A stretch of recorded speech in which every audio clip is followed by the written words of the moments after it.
Thank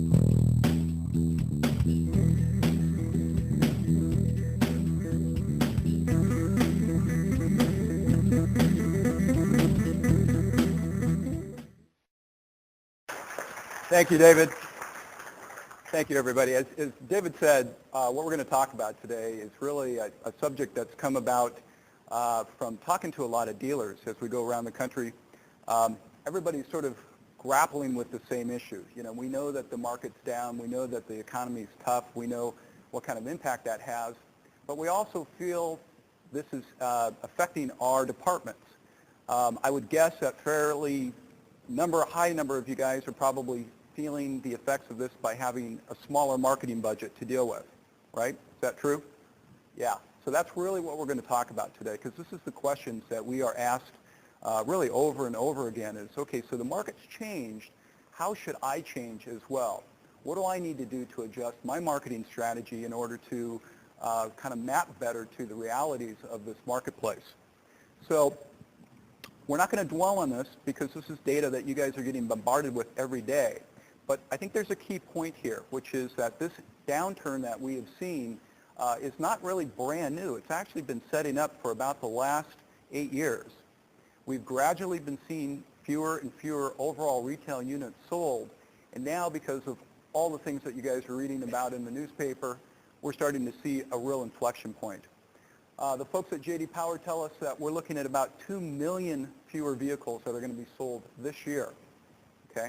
Now, you all know how that's going to affect you. The reality is, what do we need to do in order to change what we are doing today? And that's exactly what we're going to talk about. So, there is some good news. J.D. Power tells us that they expect to see an uptick coming next year. And that's going to be driven by a number of different things. But one of the best things is that the manufacturers are going to be releasing more new vehicles at one time in one period than we've seen in a long time. All those new vehicles that are being released will be supported by a lot of advertising and marketing, and that will create consumer interest, and that will create more people raising their hand, more opportunities. We also expect that the credit market is going to open up a little bit, and we think that that's going to help with consumer confidence. So the key thing is we've got to ride this out for a bit, probably about 8 months or so. What should we do today?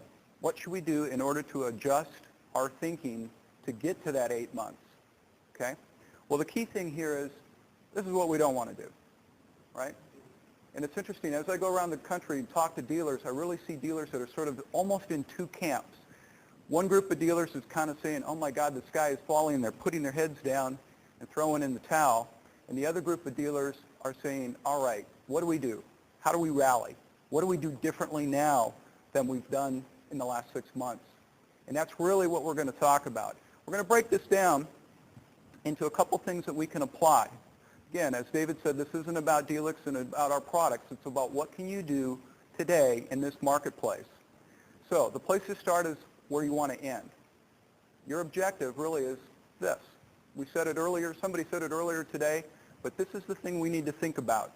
Our end state needs to be that we need to get a bigger piece of a smaller pie. How do we go about doing that?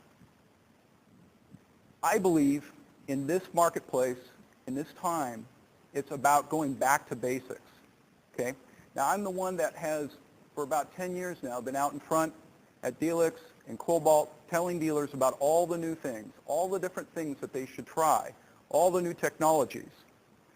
What I'm telling you guys right now is in this marketplace, I believe what we need to do is go back to the core, go back to the fundamentals, the things that we know work. Okay?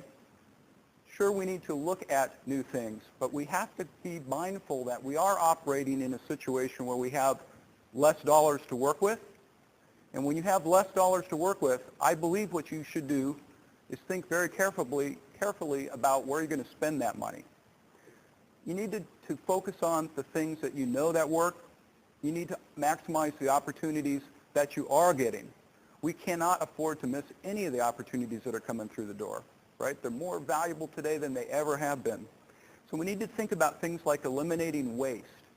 Not only waste from a financial standpoint, but our waste of time, okay? Think about that. Think about the energy that we put into doing some of these new things, new technologies. And think about the returns that you really get back from those right now. So again, this is about sharpening the basics, right? It's about the blocking, the tackling, the fundamentals. I had a GM when I worked in the store. Whenever things got tough, we would go back into a 3-day training, and it was right back to the very beginning of the steps.